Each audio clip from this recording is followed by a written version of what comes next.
Bonjour. Suite aux dernières informations, Elisabeth Borne n'aurait pas réellement démissionné de son gré, mais s'est fait renvoyer par le président de la République à cause de ses achats compulsifs, comme sa nouvelle Porsche GT3 et sa Lamborghini Zentorno V12 de 2013, achetée sur les deniers publics. Elle a ensuite décidé de partir se dorer la pilule en Jamaïque avec son cousin Jean-François.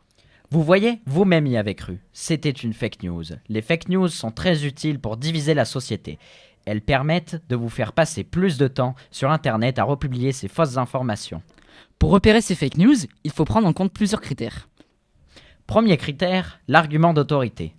Ainsi, selon une source hautement confidentielle, on prétend que parler aux plantes les fait pousser plus vite. Notre expert en jardinage, le professeur Rosa, a confirmé que même les ficus aiment une bonne conversation sur le climat.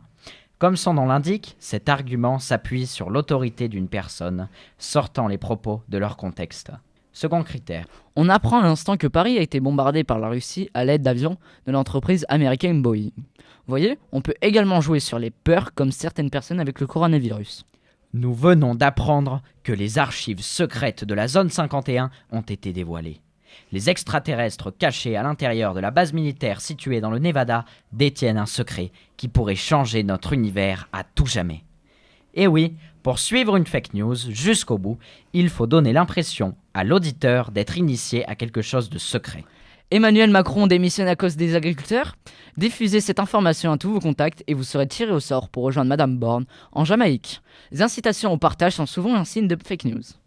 Le vaccin contiendrait du métal, un moyen pour le gouvernement de nous suivre même dans les lieux les plus insolites.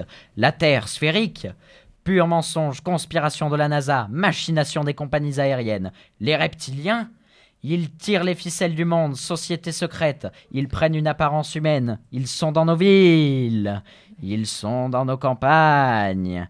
Et oui, selon France Info, une étude de l'IFOP affirme que 35% de la population française croit en au moins une théorie du complot.